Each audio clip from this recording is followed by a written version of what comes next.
جس کا باپ اس سے بات کرتے ہوئے ڈرتا ہے کہ پتہ نہیں کہاں سے بولے گا. بد نصیب نہیں وہ بیٹا جس کی ماں اس سے بات کرتے ہوئے سہم جاتی ہے کہ پتہ نہیں کون سی بولی بولے گا. بد نصیب نہیں کہ ماں باپ بھی جس سے کھول کے بات نہ کر سکے.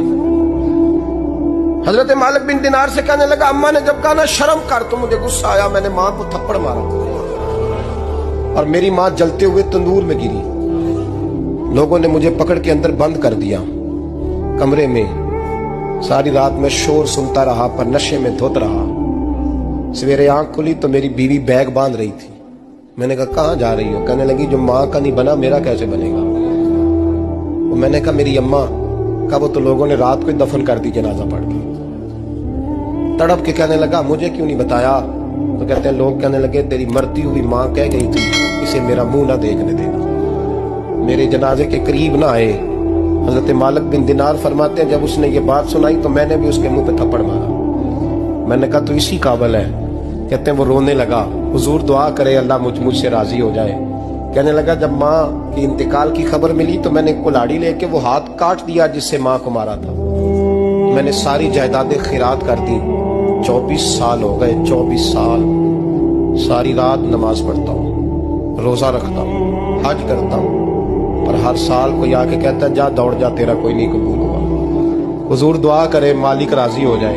فرماتے میں تھپڑ مار کے آ گیا. میں نے کہا تجھ سے راضی ہو جائے اتنے ظالم سے. امام مالک فرماتے ہیں رات کو آ کے سویا تو مجھے خواب میں رسول پاک کا دیدار ہوا. تو نبی پاک علیہ السلام نے فرمایا مالک تو اسے مایوس کیوں کر رہا ہے؟ اللہ تو بڑا مہربان ہے. کہا حضور ماں کے نافرمان کو معافی کیسے ملے گی؟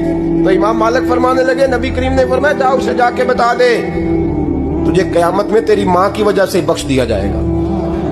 کہا حضور اماں کی وجہ سے کس طرح؟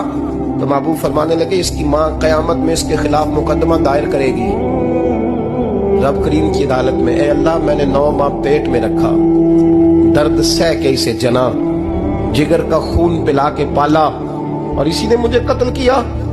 رب کریم اس کی ماں کا مقدمہ سن کے کہے گا اٹھاؤ اس کو دوزخ میں پھینکو, اس نے ماں جلائی تھی اسے بھی جلاؤ. محبوب فرمانے لگے جب پکڑ کر کے مالک اس کو محمد بن ہارون کو لوگ لے جائیں گے نا جہنم کی طرف,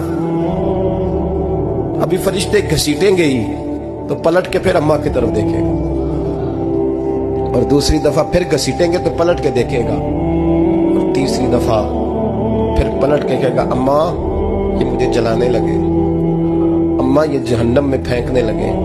میرے حبیب فرمانے لگے وہ جل کے مرنے والی ماں وہاں بھی بول پڑے گی, کہے گی یا اللہ چل میں نے معاف کیا تو بھی معاف کر دے.